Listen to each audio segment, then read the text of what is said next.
Hi everyone, welcome back. Thanks for joining us today. We've got a brand new story to share with you. So let's begin.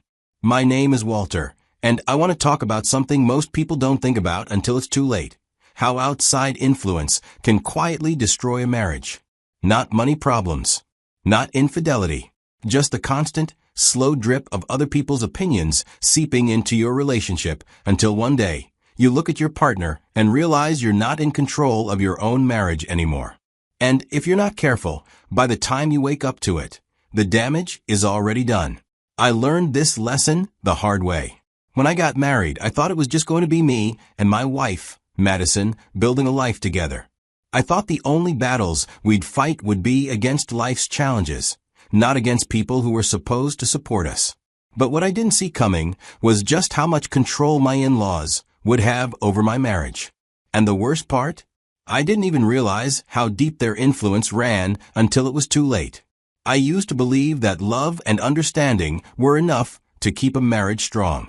That as long as my wife and I were committed to each other, we'd be able to handle anything. But what I didn't account for was the power of constant outside interference. How when someone whispers in your partner's ear long enough, they start to see you through someone else's eyes instead of their own. And once that happens, it doesn't matter how much love you have, because the foundation of trust and teamwork is already cracked. This isn't just a story about a troubled marriage. This is about how a family that wasn't mine took control of my life, made my wife question me at every turn, and ultimately made me realize that sometimes walking away is the only way to keep your sanity. So, if you've ever felt like you were fighting for your marriage not just with your spouse, but with their entire family, then stick around, because this story is for you. When I think back to how I met Madison, it feels like a different lifetime. I was fresh out of college, dragging behind me a pile of student loans and absolutely no solid plan for my future. I had a degree, sure, but that didn't come with a roadmap. I was just another young guy trying to figure things out, hoping to land on my feet somehow. The world felt bigger than I was prepared for. And money? Well, that was more of an idea than a reality. I met Madison at a party thrown by a mutual friend. It was a normal gathering, filled with laughter, music, and a bunch of people either celebrating their early careers or drowning in post-college uncertainty, like me. I remember standing by the drink table when Madison walked up, confidently reaching for the same bottle of soda I was about to grab. We laughed, made some small talk, and before I knew it, we were in our own little world, talking like we'd known each other forever. We didn't start dating right away. It took a few months of casual meetups, long conversations, and realizing how easy it was to be around her before we made it official. I was drawn to her warmth. At the time, I was working my first real job, something professional, but barely paying enough to cover rent and my loan payments. It wasn't glamorous, but I figured it was a stepping stone. Madison never made me feel small for where I was in life. She believed in my potential, and that meant everything. Our relationship had a rhythm to it that just worked. We had fun together, we could talk about anything, and most importantly, we respected each other. It wasn't like we never fought, of course we did. But our arguments never turned into wars. We had this unspoken rule that we wouldn't let things spiral, that no matter what, we'd figure it out. And for a while, that's exactly what we did. Madison and I had been dating for a year. I was finally starting to see a small breakthrough in my career. A promotion was on the horizon. It wasn't a huge leap, but it was enough to make me feel confident about taking the next step. So I proposed. She said yes, and for a moment, everything felt perfect. The excitement, the future we were planning together, it all felt like it was falling into place. Then came the part one wasn't prepared for, meeting her family. When people say that when you marry someone, you're not just marrying them, you're marrying their family too. I used to think that was just an overused phrase, but let me tell you, I know for a fact that it's true. The first time I visited her parents' home, I could immediately tell who was in charge. Her mom. She wasn't just the head of the house. She was the decision maker, the judge, and the enforcer all rolled into one. Her dad was there, sure, but he barely spoke. He just nodded along as if his opinions had already been decided for him. Her mother, on the other hand, wasted no time getting straight to the point. She didn't care about pleasantries and didn't bother pretending to be warm or welcoming. She looked at me the way a landlord looks at a tenant who's a month behind on rent. "So what do you do?" she asked, her eyes scanning me like she was running numbers in her head. I explained that I had a professional job and that I was working hard and climbing the ladder. I even mentioned that I had a promotion coming soon. But she didn't look impressed. Her next question? "Do you have any debt?" I told her the truth. I had student loans, but I was actively working on paying them off. She barely let me finish before shaking her head like I had already failed some kind of silent test. I could feel the weight of her disappointment before she even spoke. She muttered, looking over at Madison like she was reconsidering all of her daughter's life choices. "Madison, did you know about this?" That reaction caught me off guard. I wasn't expecting applause, but I also wasn't expecting to be treated like I had just confessed to a crime. Student debt wasn't exactly rare, and it wasn't like I was drowning in it. I had a plan. I tried to explain that. I told her I was focused on my career and that I was building towards something better. But the more I talked, the more I could see it didn't matter. She didn't like that I wasn't already where she thought I should be. In her eyes, I wasn't husband material because I wasn't financially perfect right now. It didn't matter that I was driven or that I had a plan. All she saw was a man with debt and a salary that wasn't high enough for her standards. The conversation dragged on, but I already knew how this was going to go. No matter what I said, her opinion of me was locked in from that first meeting. And to her, I wasn't good enough for her daughter. That night, when I left their house, I told myself it didn't matter. I wasn't marrying her. I was marrying Madison. If Madison was happy, if we were on the same page, then I could deal with her mother's attitude. I didn't realize that this wasn't just a bad first impression. It was the start of something much bigger, something that would stretch on for years. That first impression never left her mind, and it never would. And that was a problem I didn't fully understand yet. But I would soon. I worked hard, I pushed through, and after years of grinding, I built a life that was more than just comfortable. My debts were gone, and my bank account was solid. But here's the part that still baffles me. None of that changed the way my in-laws treated me. No matter how much I grew, how much I accomplished, or how well I provided for her daughter, they still looked at me the same way they did on the first day we met. I ignored it for years because I loved Madison. Madison's mother had a way of controlling things without being obvious about it. She didn't just run her household. She wanted to run mine too. She had opinions on everything, from how we should manage our money to how I should handle my career. At first, it was little comments here and there, disguised as advice. But over time, it became clear that she wasn't just offering suggestions. She expected her words to be carried out. And the worst part? Madison listened. I started to notice that whenever we had a disagreement, Madison would go to her mother first instead of talking it out with me. If we argued about finances, she'd call her mom. If we had a small issue about household responsibilities, her mom was the first person she'd text. And every time she came back from one of those conversations, she acted like she had been given new instructions, like she had a new angle on why I was wrong. It felt like I wasn't just dealing with my wife's opinions. I was battling a second voice in our marriage, one that had way too much influence. At first, I let things slide.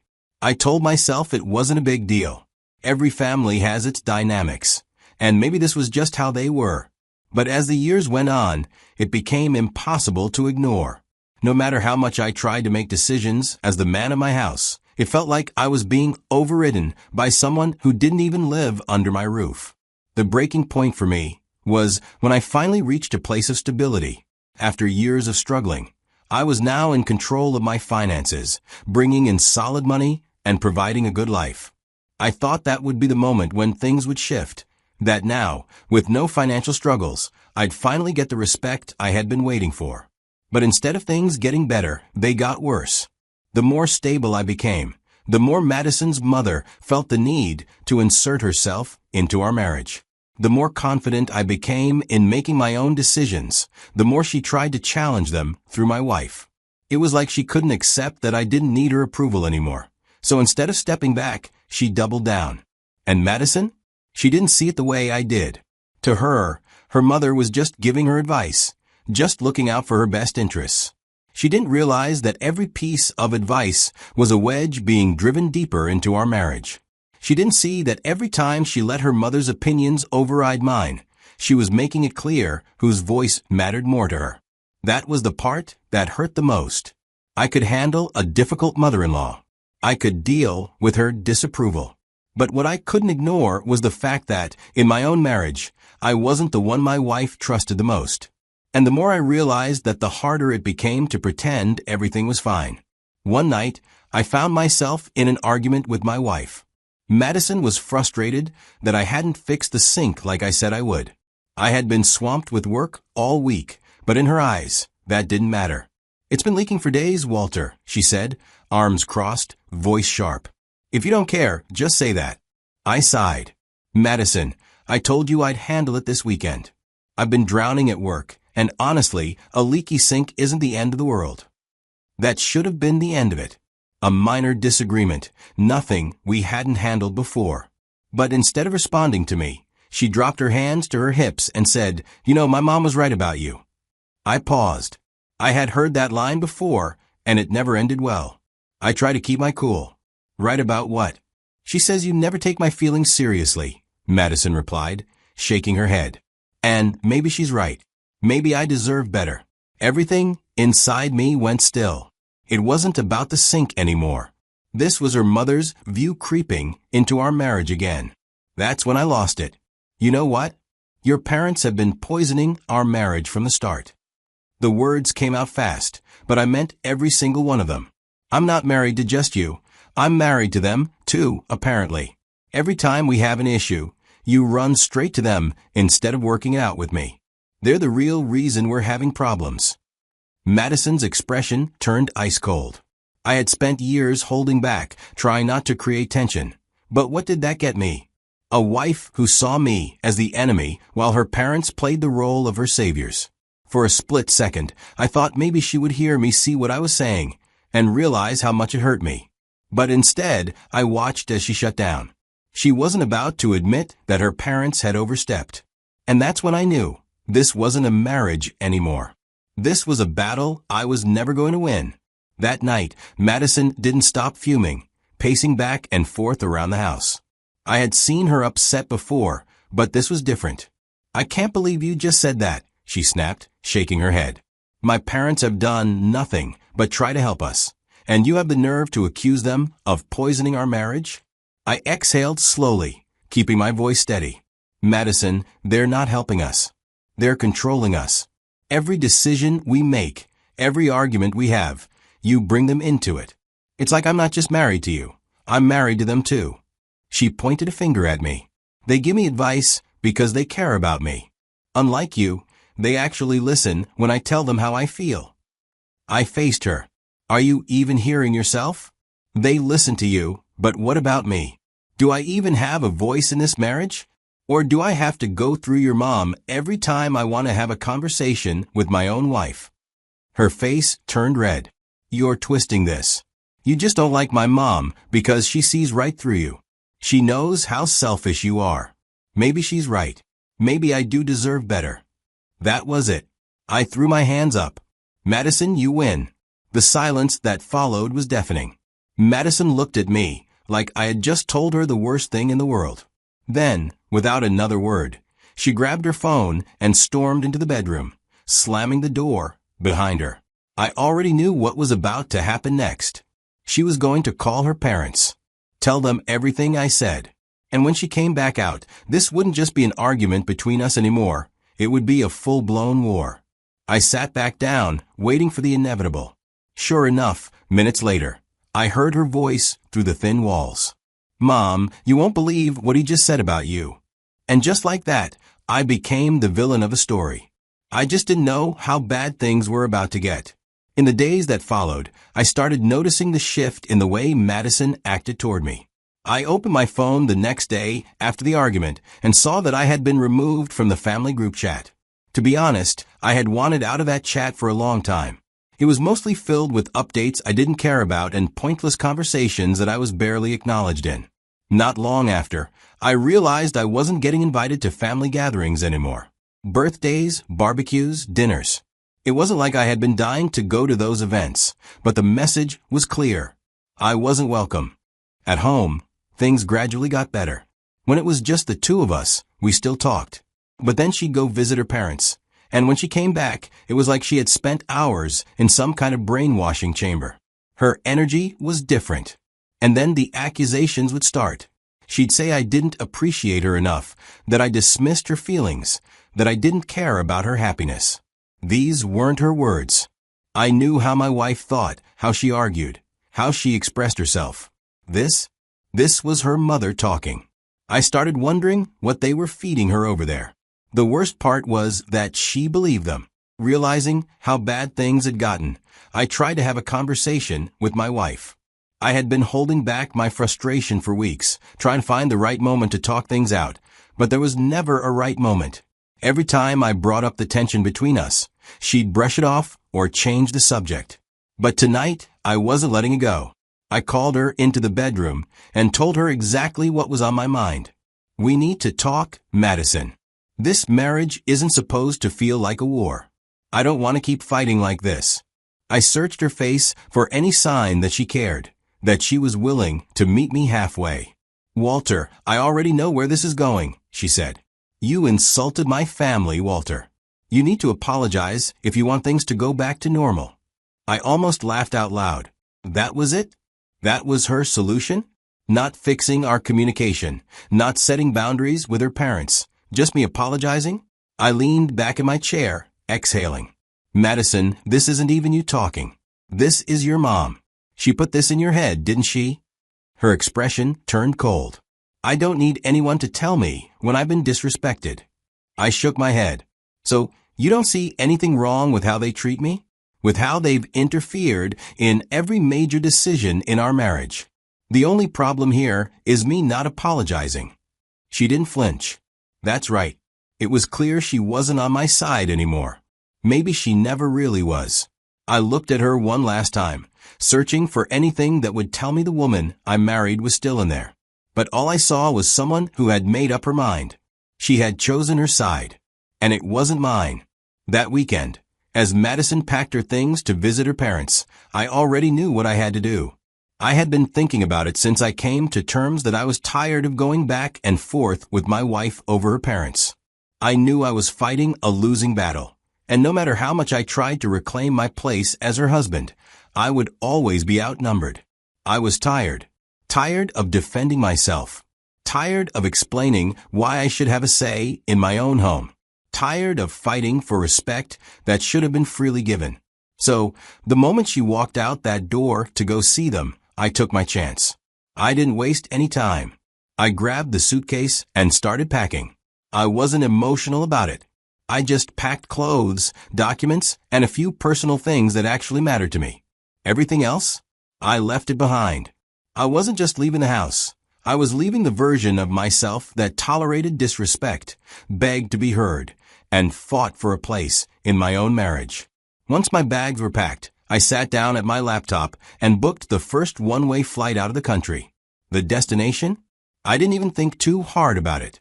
The Bahamas. Somewhere far and peaceful. I didn't leave a note. I just closed the door behind me and walked away from a life I had spent years trying to hold together. The next day, Madison came home to an emptier house than she left it. I can only imagine what went through her mind when she saw my things gone. Whatever went through her head at that moment, it must have hit her hard, because the next thing I knew, my phone was blowing up with her calls. I just stared at the screen as it rang over and over. I wasn't sure what she wanted. Was she suddenly realizing she didn't want to lose me? Or was she panicking because she couldn't access the joint account? That's right, I had emptied it before I left. And why wouldn't I? I was the only one putting money into it. I wasn't about to leave behind the money I worked for. I didn't pick up. I didn't text back. I just sat there, watching as the missed calls piled up. But after a few days of me not responding, the tone shifted. The messages weren't filled with accusations anymore. They were filled with panic. She started asking when I was coming back. She kept saying there was nothing for me out there. And then came the part one expected. She admitted she was struggling. She said she had been relying on whatever little her parents could give her these past days, and it wasn't enough. I knew that was coming. See, I had been the one keeping our household financially stable. The joint account?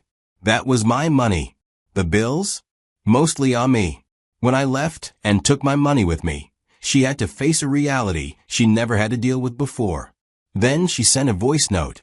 When I played it, she was crying, saying I abandoned her with nothing after she stood by me when I had nothing.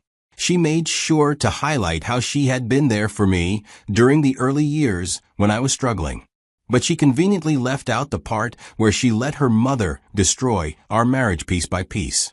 She didn't mention how every fight turned into a three-way argument where I was outnumbered.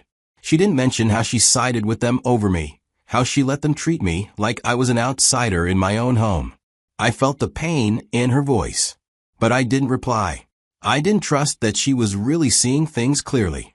People don't change in a week. People don't unlearn years of manipulation overnight. She wasn't reaching out because she understood what she did wrong. She was reaching out because she was struggling without me. And that wasn't my problem anymore. Then, of course, her parents got involved. I blocked them before they could even get their words in. I knew exactly what they would say, but I didn't care. By that point, I was already in the Bahamas. The more time that passed, the more I realized I didn't miss anything back home. I didn't miss the arguments and the stress. The only thing I abandoned was my work, and I already had plans to figure out my part by doing something online. Just a few days away, and it was like a weight had been lifted off my chest. No tension, no walking on eggshells, no waiting for the next argument. For the first time in a long time, I could actually think. I had finally removed myself from a situation that had been slowly killing me. Looking back, it was so clear how toxic it all was. My in-laws had never accepted me, no matter how much I grew, no matter how much I provided. In their eyes, I was never going to be good enough. And the truth is, I could have lived with that if it stayed between me and them. But it didn't. My wife, who was supposed to have my back, let them dictate how our marriage worked. Every decision I made had to pass through them like some kind of approval board. If I didn't fall in line, I was wrong. If I stood up for myself, I was attacking them. There was no winning, just a slow erosion of who I was. And when I finally snapped and drew the line, they didn't hesitate to push me out completely. Madison made her choice. In her mind, she was just trying to keep the peace, but that's the problem. There was never any peace to keep. It was just control, disguised as family concern. The moment I challenged that control, I became the villain. And I played the part perfectly. I walked away from a fight I knew I could never win. And now, weeks have passed, and I don't miss anything. I don't even miss Madison the way I thought I would. She had been reshaped, little by people who never saw me as part of their family to begin with. So, to anyone watching this who feels like they're living in a marriage with too many voices, who feels like they're constantly being pushed into the background while their in-laws call the shots, think hard about what you're actually fighting for. A marriage should be two people, not a committee. And if your partner isn't willing to stand by your side, then you need to ask yourself if you're really in a partnership at all. At the end of the day, leaving wasn't the plan, but it was the only choice I had left. And if this story resonates with you, if you know someone going through something similar, share this with them. They probably need to hear it. It'll help them see what took me too long to figure out. And if you made it this far, don't forget to like the video. It helps more than you think. Thanks for listening.